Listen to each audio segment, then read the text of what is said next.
स्वागत है आप सभी का माया एकेडमी यूट्यूब चैनल पे। हम 6 नवंबर से 12 नवंबर 2022 के बीच में जितनी भी महत्वपूर्ण घटनाएं घटी हैं और जो डेली करंट अफेयर्स के सीरीज में डिस्कस किया जा रहा है डेली, उससे संबंधित टॉप 50 वीकली करंट अफेयर्स से संबंधित क्वेश्चन आंसर को लेके आए हैं।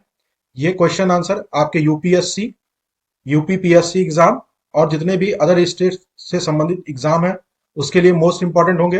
देखिए, बीपीएससी का अभी कैलेंडर जारी किया गया, नया कैलेंडर। उसके अनुसार 68 बीपीएससी का जो प्री एग्जाम होगा वो 12 फरवरी 2023 को आयोजित किया जाएगा। और जो ये वीकली करंट अफेयर्स से संबंधित एमसीक्यूज हैं वो the Hindu newspaper, Indian express newspaper और इकोनॉमिक्स टाइम्स से संबंधित है। तो चलिए अपने क्वेश्चन आंसर को स्टार्ट करते हैं। पहला क्वेश्चन, हाल ही में सभी के लिए परिवहन चुनौती के दूसरे चरण और नागरिक अनुभूति सर्वेक्षण 2022 का शुभारंभ किस मंत्रालय के द्वारा किया गया? आपका ऑप्शन है ए सड़क परिवहन एवं राजमार्ग मंत्रालय, ऑप्शन बी पर्यटन मंत्रालय, ऑप्शन सी आवासन और शहरी कार्य मंत्रालय, ऑप्शन डी गृह मंत्रालय। तो देखिए, आपको बताना है इसमें से कौन सा आंसर सही होगा, कौन सा ऑप्शन। देखिए, सभी के लिए परिवहन चुनौती, तो यहाँ परिवहन से संबंधित आया है तो ऑप्शन को आप एलिमिनेट करके भी सॉल्व कर सकते हैं। देखिए, सड़क परिवहन एवं राजमार्ग मंत्रालय से संबंधित ये पहल है, इस हिसाब से हमारा आंसर ए सही हो जाएगा। सड़क परिवहन एवं राजमार्ग मंत्रालय इसका सही आंसर है। क्वेश्चन नंबर 2 क्या कहता है कि किस केंद्रीय मंत्रालय के द्वारा भारतीय मातृ सर्वेक्षण 2022 यानी एमटीएसआई आयोजित किया गया?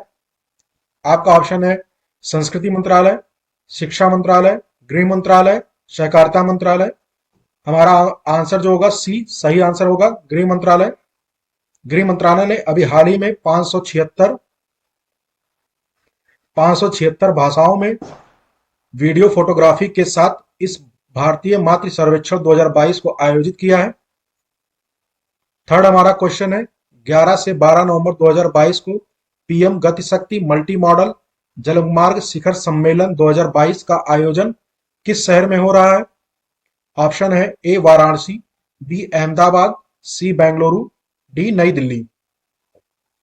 तो देखिए, ये पीएम गति शक्ति मल्टी मॉडल जलमार्ग शिखर सम्मेलन 2022 का आयोजन वाराणसी में किया जा रहा है। ऑप्शन ए सही आंसर है। ये शिखर सम्मेलन किस मंत्रालय के द्वारा आयोजित किया जा रहा है? तो पत्तन एवं जलमार्ग मंत्रालय, पत्तन एवं जलमार्ग मंत्रालय के द्वारा इसका आयोजन किया जा रहा है। कहां पे? वाराणसी में। तो ऑप्शन ए हमारा सही हो जाएगा। फोर्थ क्वेश्चन है, वर्ष 2022 में भारत द्वारा G20 की अध्यक्षता की थीम क्या है? आपको थीम बताना है क्या है। ऑप्शन ए वसुधैव कुटुंबकम, बी परोपकार पुण्याय, सी अतिथि देवो भव, डी सत्यमेव जयते। सही आंसर हमारा है ऑप्शन ए वसुधैव कुटुंबकम। इसको उपनिषद से लिया गया है, उपनिषद से इसको लिया गया है वसुधैव कुटुंबकम को।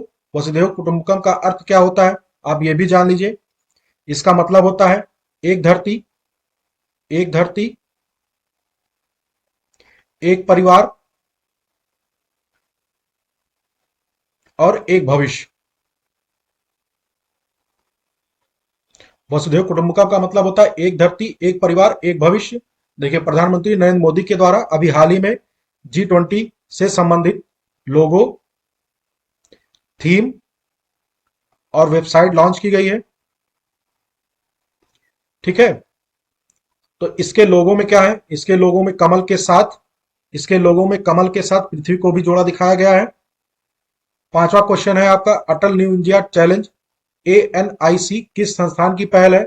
केंद्रीय सतर्कता आयोग, नीति आयोग, केंद्रीय अन्वेषण ब्यूरो, हरित राष्ट्रीय हरित अधिकरण। आपको बताना है कौन सा ऑप्शन सही है। तो नीति आयोग के द्वारा इस पहल को शुरू किया गया था। अटल न्यू इंडिया चैलेंज का जो शुभारंभ था वो 2018 में इसको शुरू किया गया था नीति आयोग के द्वारा। क्वेश्चन 6 है, नेशनल फ्लोरेंस नाइटिंगेल अवार्ड किस क्षेत्र में की गई महत्वपूर्ण सेवाओं के लिए प्रदान किया जाता है?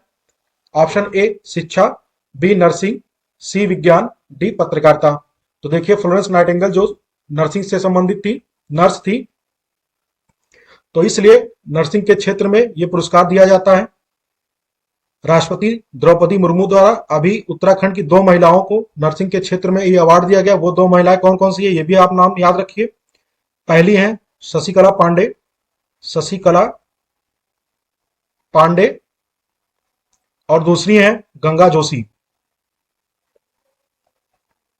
ये दोनों महिलाएं उत्तराखंड की निवासी हैं। इनको राष्ट्रपति द्रौपदी मुर्मू के द्वारा नेशनल फ्लोरेंस नाइटिंगेल अवार्ड 2022 प्रदान किया गया। ये जो अवार्ड है ये किसके द्वारा प्रदान किया जाता है, किस मंत्रालय के द्वारा? तो स्वास्थ्य एवं परिवार कल्याण मंत्रालय के द्वारा दिया जाता है। स्वास्थ्य एवं परिवार कल्याण मंत्रालय के द्वारा। कब से प्रदान किया जा रहा है? तो ये 1973 से प्रदान किया जा रहा है। नेशनल फ्लोरेंस नाइटिंगेल अवार्ड किसको दिया गया? शशिकला पांडे और गंगा जोशी को। ये नर्सिंग के क्षेत्र में दिया जाता है। सातवां हमारा क्वेश्चन क्या कहता है कि किस संस्थान द्वारा सभी के लिए वैश्विक पूर्व चेतावनी प्रणाली विकसित करने की एक पंचवर्षीय, ध्यान रखिए पंचवर्षीय योजना प्रस्तुत की गई है। ये जो प्रणाली है ये एक पंचवर्षीय योजना है। तो आपको बताना है किस संस्थान द्वारा ये प्रस्तुत की गई है। Option A NITI Aayog, B संयुक्त राष्ट्र, सी एशियाई अवसंरचना निवेश बैंक, डी विश्व मौसम विज्ञान संस्थान के द्वारा, संगठन के द्वारा। आपको बताना है किसके द्वारा ये प्रस्तुत किया गया है। तो विश्व मौसम विज्ञान संगठन के द्वारा इसको प्रस्तुत किया गया है। कहां पे? कॉप 27 की मीटिंग जो चल रही है अभी, कहां? मिस्र के शर्म अल शेख में। शर्म अल शेख में जो कॉप 27 की मीटिंग चल रही है वहीं पे विश्व मौसम विज्ञान संगठन द्वारा सभी के लिए वैश्विक पूर्व चेतावनी प्रणाली प्रस्तुत की गई है। आपका 8वां क्वेश्चन है 103वां संविधान संशोधन निम्नलिखित में से किससे संबंधित है? तो राष्ट्रीय पिछड़ा वर्ग आयोग, आर्थिक रूप से कमजोर वर्गों के लिए आरक्षण, वस्तु एवं सेवा कर, राष्ट्रीय न्यायिक नियुक्ति आयोग। तो ऑप्शन बी हमारा सही है, आर्थिक रूप से कमजोर वर्गों के लिए आरक्षण। ये 103वां संविधान संशोधन कब प्रस्तुत किया गया था? तो 2019 में इसको लाया गया था। इसके माध्यम से इकोनॉमिक वीकर सेक्शन को शैक्षिक संस्थानों एवं नौकरियों में 10% का आरक्षण निर्धारित किया गया था 103वें संविधान संशोधन के द्वारा। देखिए नेक्स्ट क्वेश्चन हमारा 9वां, वैश्विक लैंगिक अंतराल सूचकांक 2022 के संबंध में बताना है कौन सा कथन सही नहीं है। पहला है यह अंतरराष्ट्रीय श्रम संगठन के द्वारा जारी किया जाता है। नेक्स्ट है वैश्विक लैंगिक अंतराल सूचकांक 2022 में भारत 146 देशों में 140वें स्थान पे है। बताना है आपको निम्न में से कौन सा कथन सही नहीं है। तो देखिए ये ILO के द्वारा जारी नहीं किया जाता है, ये WEF के द्वारा जारी किया जाता है, वर्ल्ड इकोनॉमिक फोरम के द्वारा जारी किया जाता है। तो पहला स्टेटमेंट गलत है, यानी पहला सही है। पूछा है सही नहीं है, पहला सही है। दूसरा है वैश्विक लैंगिक अंतराल सूचकांक 2022 में भारत 146 देशों में 140वें स्थान पे है। तो ये हमारा बिल्कुल करेक्ट आंसर है, सेकंड वाला। तो इसमें ऑप्शन जो सही होगा वो ऑप्शन ए, केवल एक सही होगा, क्योंकि पूछा है कौन सा सही नहीं है। देखिए इस सूचकांक में जो भारत का स्कोर था वो कितना था? तो 0.629 इसका स्कोर था। इससे पहले 2021 में इस रिपोर्ट के अनुसार जो भारत का रैंक था वो था 135 और जो स्कोर था वो था 0.625, इंडिया का स्कोर था। नेक्स्ट हमारा क्वेश्चन है 10वां, भारतीय प्रतिस्पर्धा आयोग के संदर्भ में। देखिए इसका पहला जो स्टेटमेंट है राघवन समिति की सिफारिश के आधार पर इसका गठन हुआ था। दूसरा है आयोग एक अर्ध न्यायिक निकाय है। बताना है कौन सा सही है। तो इसमें दोनों स्टेटमेंट सही हैं, बिल्कुल करेक्ट है। ऑप्शन सी हमारा सही हो जाएगा। भारतीय प्रतिस्पर्धा आयोग का जो गठन हुआ था वो राघवन समिति की सिफारिश के आधार पर हुआ था और ये एक अर्ध न्यायिक निकाय है। नेक्स्ट है फोर्स द्वारा जारी विश्व की सर्वश्रेष्ठ नियोक्ता रैंकिंग 2022 में शीर्ष 100 यानी शीर्ष 100 के जो रैंक में एकमात्र भारतीय कंपनी शामिल है। बताना है वो कौन सी कंपनी है। Tata consultancy services, Reliance industries, Aditya Birla समूह, HDFC बैंक। तो ये ऑप्शन बी रिलायंस इंडस्ट्री एकमात्र कंपनी है जो टॉप 100 में शामिल है। जो इसमें फर्स्ट रैंक है वो किस कंपनी का है वो भी आप देख लीजिए। तो सैमसंग जो साउथ कोरिया की कंपनी है वो फर्स्ट पे है। सेकंड नंबर पे है माइक्रोसॉफ्ट, थर्ड पे है IBM उसके बाद है एप्पल। फिर जो टॉप 100 में जो भारतीय कंपनी शामिल है वो है रिलायंस इंडस्ट्रीज। क्वेश्चन नंबर 12 हमारा क्या कहता है, provisional state of the global climate report 2022 निम्नलिखित में से किस संस्थान के द्वारा जारी किया गया। आपको बताना है कौन सा इसमें ऑप्शन सही है, तो ऑप्शन ए बिल्कुल सही है, विश्व मौसम विज्ञान संगठन के द्वारा provisional state of the global climate report 2022 जारी किया गया। नेक्स्ट है हमारा question number 13, adaptation gap report, ये पूछा है किसके द्वारा जारी किया जाता है, तो संयुक्त राष्ट्र पर्यावरण कार्यक्रम, संयुक्त राष्ट्र, अंतर्राष्ट्रीय मुद्रा कोष या विश्व बैंक के द्वारा। इसमें हमारा जो ऑप्शन सही होगा ऑप्शन ए, संयुक्त राष्ट्र पर्यावरण कार्यक्रम के द्वारा जारी किया जाता है, यानी यूएनईपी के द्वारा जारी किया जाता है। इस यूएनईपी का जो गठन हुआ था वो 5 जून 1972 में इसका गठन हुआ था, और 5 जून को विश्व पर्यावरण दिवस मनाया जाता है, प्रतिवर्ष 5 जून को मनाया जाता है। नेक्स्ट है हमारा, केंद्रीय मंत्रिमंडल ने किस दिन को बिरसा मुंडा के जन्म दिवस को जनजातीय गौरव दिवस के रूप में मनाए जाने को मंजूरी दी, तो ऑप्शन डी 15 अगस्त को मनाए जाने की मंजूरी दी है जनजातीय गौरव दिवस के रूप में। सॉरी, ऑप्शन डी नहीं होगा, ये गलत आंसर है। जो हमारा सही करेक्ट आंसर होगा वो होगा ऑप्शन ए, 15 नवंबर। 15 नवंबर इसका करेक्ट आंसर होगा। 15 नवंबर को बिरसा मुंडा के जन्म दिवस को जनजातीय गौरव दिवस के रूप में मनाए जाने की मंजूरी दी गई है। क्वेश्चन नंबर 15 क्या है, 12 अक्टूबर 2022 को किस पशु से संबंधित वैश्विक दिवस मनाने का निर्णय लिया गया है, तो हमारा आंसर होगा option C, sloth bear. Sloth bear हमारा करेक्ट आंसर होगा। देखिए, फर्स्ट विश्व स्लॉथ बियर 12 अक्टूबर 2022 को भारतीय स्थानिक भालू प्रजातियों के बारे में जागरूकता पैदा करने के लिए मनाया जाएगा। कब? 12 अक्टूबर 2022 को। क्वेश्चन नंबर 16 है, प्रोजेक्ट ड्रैगन फ्लाई को किस देश के द्वारा लॉन्च किया जाएगा, तो अमेरिका के द्वारा लॉन्च किया जाएगा। ये ड्रैगन फ्लाई जो प्रोजेक्ट होगा ये शनि का एक उपग्रह है टाइटन के लिए लॉन्च किया जाएगा। कब तक? 2026 तक नासा के द्वारा प्रोजेक्ट ड्रैगन फ्लाई शनि के उपग्रह है टाइटन, उसके लिए लॉन्च किया जाएगा। 17वां क्वेश्चन है, उच्च शिक्षण संस्थानों के मूल्यांकन और मान्यता को सशक्त बनाने के लिए हाल ही में गठित समिति का अध्यक्ष कौन है। ऑप्शन है ए, के राधाकृष्णन, बी मृदुला हजारिका, सी भरत भास्कर, डी उपर्युक्त में से कोई नहीं। तो इसका हमारा करेक्ट आंसर होगा ऑप्शन ए, के राधाकृष्णन। ये हमारा करेक्ट आंसर होगा, के राधाकृष्णन। के राधाकृष्णन कौन है? ये आईआईटी कानपुर के प्रशासन मंडल के चेयरमैन हैं। 18वां क्वेश्चन है, हाल ही में किस देश ने बाइडू 3 नेविगेशन सैटेलाइट सिस्टम की शुरुआत की है। ऑप्शन ए जापान, बी चीन, सी अफगानिस्तान, डी ईरान। तो इसका हमारा करेक्ट आंसर होगा चीन। चीन के द्वारा एक नेविगेशन सैटेलाइट सिस्टम लॉन्च किया गया है जिसका नाम है बाइडू 3। नेक्स्ट क्वेश्चन है क्वेश्चन नंबर 19, निम्नलिखित कथनों पर विचार कीजिए। फर्स्ट है, इस वर्ष विश्व पक्षी प्रवासी दिवस 8 अक्टूबर 2022 को मनाया गया। सेकंड है, विश्व पक्षी प्रवासी दिवस 2022 का जो विषय था वो था प्रकाश प्रदूषण। ऑप्शन ए फर्स्ट, बी केवल 2, सी 1 और 2, डी ना तो 1 और ना तो 2। तो 19वें का करेक्ट आंसर है ऑप्शन सी, 1 और 2 दोनों सही हैं। इस वर्ष विश्व पक्षी प्रवासी दिवस 8 अक्टूबर 2022 को मनाया गया, और जो विश्व पक्षी प्रवासी दिवस का जो विषय था वो था प्रकाश प्रदूषण। ये जो विश्व पक्षी प्रवासी दिवस मनाया जाता है ये प्रत्येक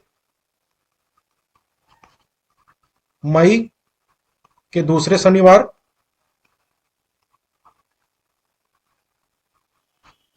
एवं अक्टूबर में मनाया जाता है। तो इस साल ये कब कब मनाया गया? इस साल मनाया गया 14 मई को, 14 मई को और 8 अक्टूबर को। 14 मई और 8 अक्टूबर को मनाया गया विश्व पक्षी प्रवासी दिवस। 20वां क्वेश्चन है, चुनावी बॉन्ड योजना कब शुरू की गई थी? इसका बताना है करेक्ट आंसर क्या है।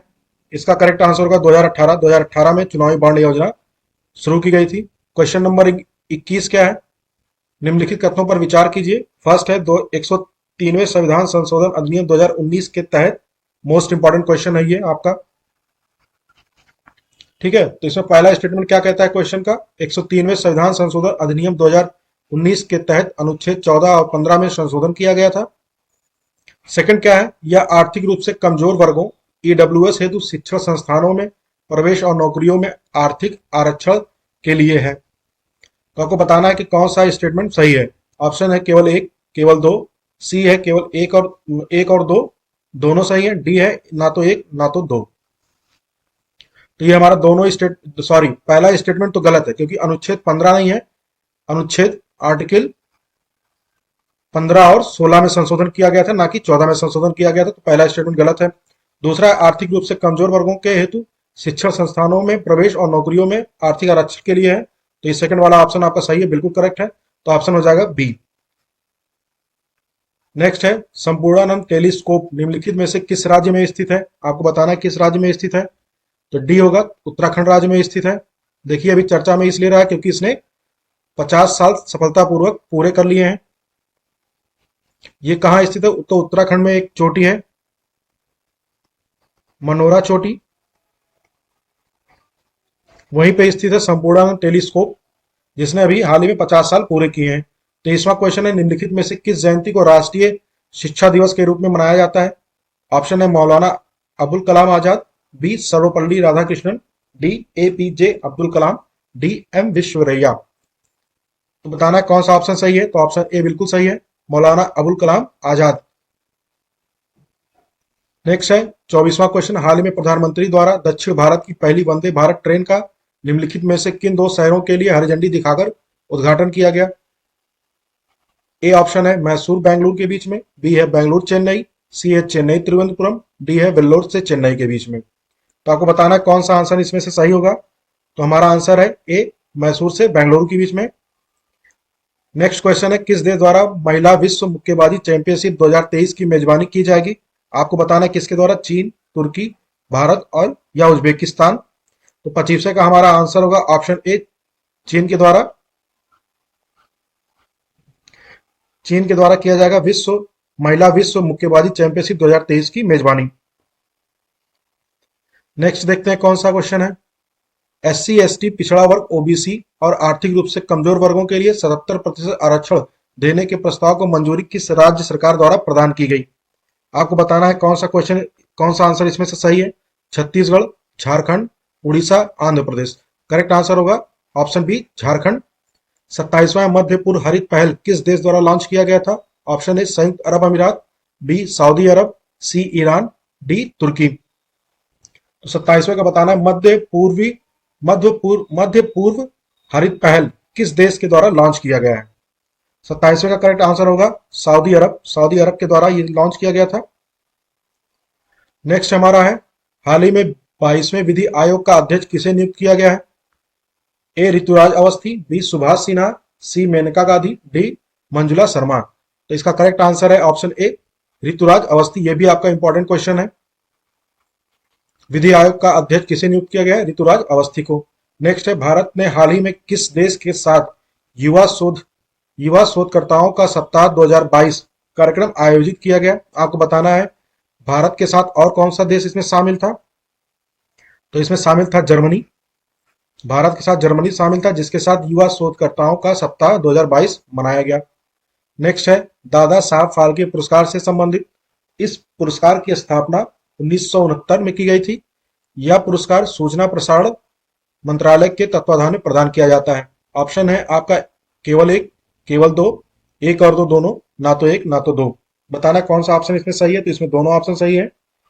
इसकी स्थापना 1969 में, और यह सूचना एवं प्रसारण मंत्रालय के द्वारा प्रदान किया जाता है पुरस्कार। 2022 का जो अभी 2022 का 2022 का जो दादा साहब फाल्के पुरस्कार मिला है वो मिला है आशा पारेख को। आशा पारेख को 2022 का दादा साहब फाल्के पुरस्कार प्रदान किया गया है। संघ लोक सेवा आयोग यानी यूपीएससी के अध्यक्ष कौन है, आपको बताना है। ये भी इंपॉर्टेंट है आपके लिए, नियुक्तियां इंपॉर्टेंट होती हैं एग्जाम के पॉइंट ऑफ व्यू से, तो बताना है इसमें से कौन सा सही है। इसमें सही है मनोज सोनी। मनोज सोनी यूपीएससी के अभी अध्यक्ष नियुक्त हुए हैं। नेक्स्ट है, निम्नलिखित को सुमेलित कीजिए। बोंगो सागर नौसैनिक अभ्यास, पैसेज अभ्यास, मालाबार नौसैन्य अभ्यास, ककाडू नौसैन्य अभ्यास। आपको बताना है कौन सा सही है। तो देखिए, मालाबार अभ्यास अगर आपको पता होगा तो इसका सी का ऑप्शन होगा तीसरा, बिल्कुल सही है, आप मिला लीजिए। देखिए सी का नहीं, ये तो सेकंड है, ये भी सेकंड है, ये भी फर्स्ट, ये फर्स्ट है, सी का तीसरा ये सही है। तो इस हिसाब से हमारा ऑप्शन डी सही हो जाएगा। ठीक है, ए का फर्स्ट है, बोंगो सागर अभ्यास भारत और बांग्लादेश के बीच में होता है।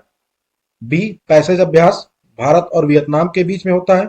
मालाबार सैन्य अभ्यास भारत, अमेरिका, जापान और ऑस्ट्रेलिया के साथ होता है, क्वाड ग्रुप के साथ। ककाडू नौसैन्य अभ्यास जो होता है भारत और ऑस्ट्रेलिया के बीच में होता है। इंपॉर्टेंट क्वेश्चन है, एक्सरसाइज पूछा जाता है एग्जाम में। नेक्स्ट है, निम्नलिखित में से किस वर्ष भारतीय अंतरिक्ष अनुसंधान संगठन यानी इसरो की स्थापना हुई थी? कि बताना है आपको किस वर्ष की स्थापना हुई थी।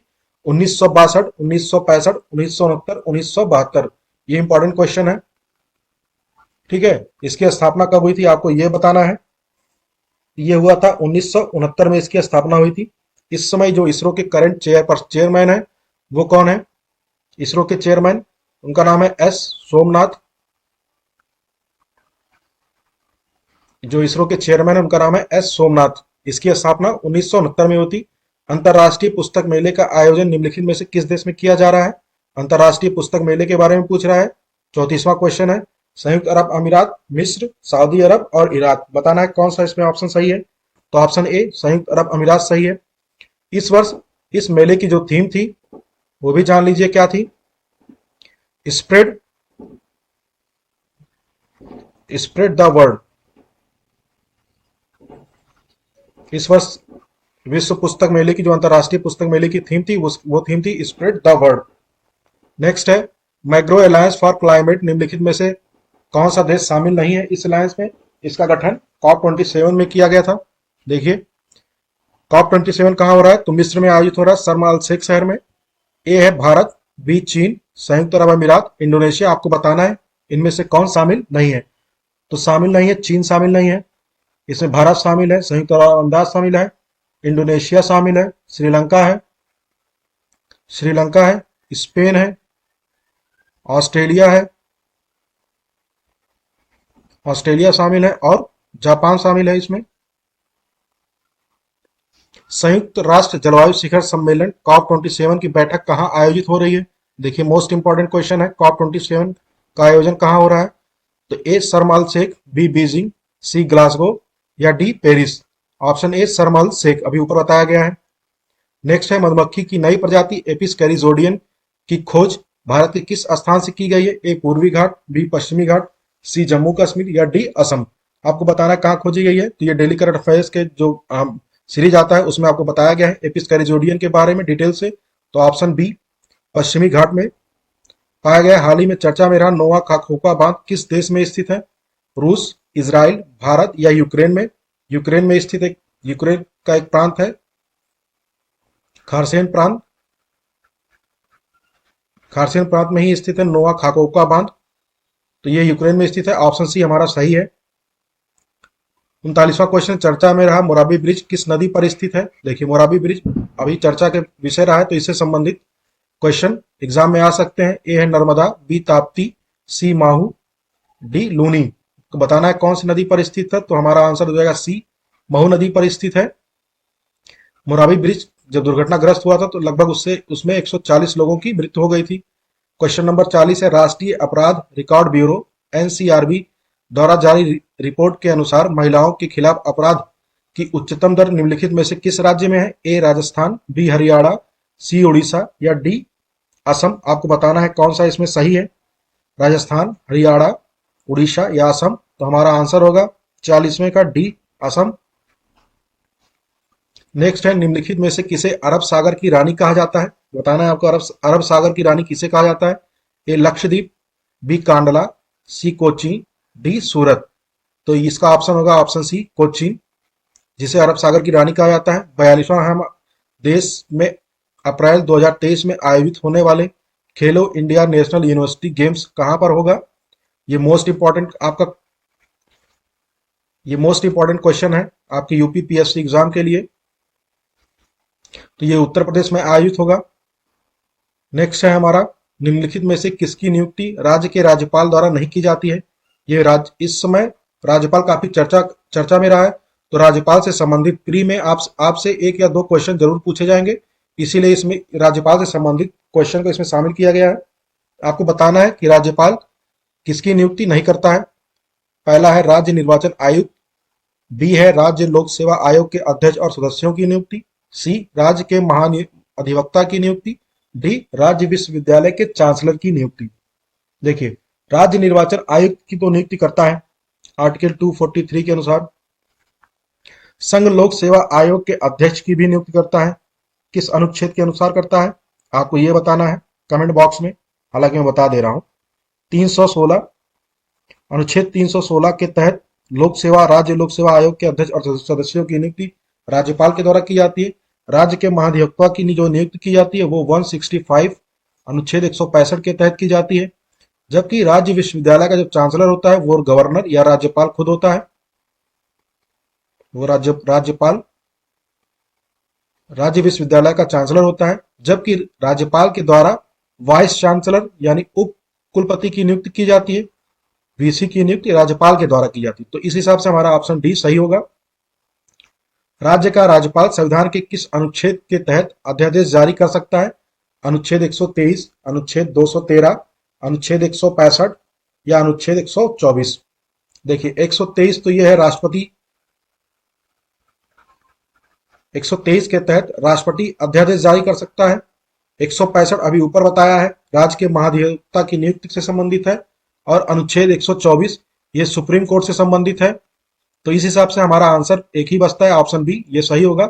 213 आपको याद रखना, 1, 2, 3 ये राष्ट्रपति द्वारा अध्यादेश जारी कर सकता है। यहीं पे आप इसको 2 को आगे ले आइए, 1 को बीच में कर दीजिए और 3 को पीछे ही रहने दीजिए। तो 2, 1, 3 ये राज्यपाल के द्वारा अध्यादेश जारी किया जाता है अनुच्छेद 213 के अनुसार। याद करने में से आपको आसानी होगी। 45वां है राष्ट्रीय स्वच्छ वायु कार्यक्रम निम्नलिखित में से किस केंद्रीय मंत्रालय की पहल है? ए वन पर्यावरण वन एवं जलवायु परिवर्तन मंत्रालय, बी आवास एवं शहरी कार्य मंत्रालय, सी नवीन एवं नवीकरणीय ऊर्जा मंत्रालय, डी जल शक्ति मंत्रालय। आपको बताना है इसमें से करेक्ट आंसर। ऑप्शन ए सही है, पर्यावरण वन एवं जलवायु परिवर्तन मंत्रालय के द्वारा एनसीएपी को लाया गया था। ये एक पंचवर्षीय कार्यक्रम था, 5 वर्षीय कार्यक्रम था। इसको लाया गया था कब? इसको लाया गया था 2019 में। 2019 में राष्ट्रीय स्वच्छ वायु कार्यक्रम पर्यावरण वन एवं जलवायु परिवर्तन मंत्रालय के द्वारा लाया गया था, जो एक पंचवर्षीय कार्यक्रम था। इस कार्यक्रम का मुख्य उद्देश्य क्या था कि जो वायु में PM 2.5 एवं PM 10, ये PM का मतलब पर्टिकुलर मैटर, इसको कम करने के लिए लाया गया था। 46वां है अपशिष्ट से ऊर्जा कार्यक्रम का क्रियान्वयन किस मंत्रालय के तहत अंतर्गत किया जा रहा है? ऑप्शन नवीन एवं नवीकरणीय ऊर्जा मंत्रालय, बी पर्यावरण वन एवं जलवायु परिवर्तन मंत्रालय, सी पंचायती राज मंत्रालय, डी पर्यटन मंत्रालय। तो इस हिसाब से हमारा आंसर होगा ऑप्शन ए नवीन एवं नवीकरणीय ऊर्जा मंत्रालय। प्रतिवर्ष मैंग्रोव पारिस्थितिकी संरक्षण दिवस कब मनाया जाता है? 26 अगस्त, 26 नवंबर, 26 जून, 26 जुलाई। आपको बताना है इसमें से कौन सा आंसर करेक्ट है। तो 26 जुलाई को मनाया जाता है प्रतिवर्ष मैंग्रोव पारिस्थितिकी संरक्षण दिवस। 48वां क्वेश्चन है गरीबी और पारस्परिक समृद्धि, poverty and shared prosperities report जारी कौन करता है? विश्व आर्थिक मंच, अंतरराष्ट्रीय मुद्रा कोष, विश्व बैंक, संयुक्त राष्ट्र विकास कार्यक्रम। आपको बताना है कौन सा आंसर सही है इसमें से। तो विश्व बैंक के द्वारा जारी किया जाता है गरीबी और पारस्परिक समृद्धि रिपोर्ट। नेक्स्ट है हमारा स्वीप कार्यक्रम निम्नलिखित में से किससे संबंधित है? कौशल विकास, मतदाता साक्षरता, महिला सशक्तिकरण, डी बाल शोषण। आपको बताना है स्वीप कार्यक्रम। पहले आप स्वीप का फुल फॉर्म जान लीजिए क्या होता है। तो स्वीप का फुल फॉर्म होता है सिस्टमैटिक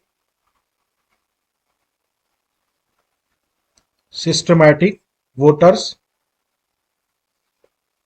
एजुकेशन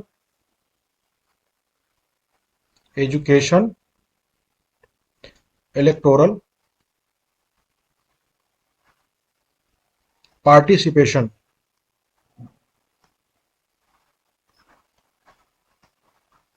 स्वीप का फुल फॉर्म देख लीजिए, systematic voters education electoral participation. तो इसका मतलब है मतदाता साक्षरता को बढ़ाने के लिए स्वीप कार्यक्रम लाया गया था 2009 में। किसके द्वारा? भारत का जो निर्वाचन आयोग है, निर्वाचन आयोग के द्वारा 2009 में स्वीप कार्यक्रम लाया गया था। 50वां और लास्ट क्वेश्चन हमारा, हाल ही में डी वाई चंद्रचूड़ को भारत के मुख्य न्यायाधीश के पद पर नियुक्त किया गया है। वो बताना है किस नंबर के सीजीआई हैं, किस नंबर के मुख्य न्यायाधीश हैं। ऑप्शन है ए 48वें, बी 49वें, सी 50वें, डी 91। मोस्ट इंपॉर्टेंट आपका क्वेश्चन है। या तो सुप्रीम कोर्ट की नियुक्ति से संबंधित पूछा जा सकता है, इनका नाम पूछा जा सकता है, डी वाई चंद्रचूड़ है, कितने साल तक रहेंगे, 2 वर्ष तक ये रहेंगे मुख्य न्यायाधीश के पद पर। या फिर पूछा जा सकता है किस नंबर के ये सीजीआई नियुक्त हुए हैं। आपको बताना है कौन सही है, इसमें से ऑप्शन सही है तो 50वें नंबर के सीजीआई हैं, ऑप्शन सी बिल्कुल सही है। सुप्रीम कोर्ट के जो मुख्य न्यायाधीश की नियुक्ति होती है वो संविधान के अनुच्छेद 124(2) के तहत 124(2) के तहत सुप्रीम कोर्ट के मुख्य न्यायाधीश की नियुक्ति होती है। किसके द्वारा? तो राष्ट्रपति के द्वारा, राष्ट्रपति के द्वारा इनकी नियुक्ति होती है। आपको और बता दें, इनके बाद जो अगले मुख्य न्यायाधीश बनेंगे 91वें नंबर के, वो बनेंगे संजीव खन्ना। संजीव खन्ना 91वें नंबर के मुख्य न्यायाधीश बन सकते हैं, 51st। तो यह है पूरा question answer discussion. So thank you very much for watching this video.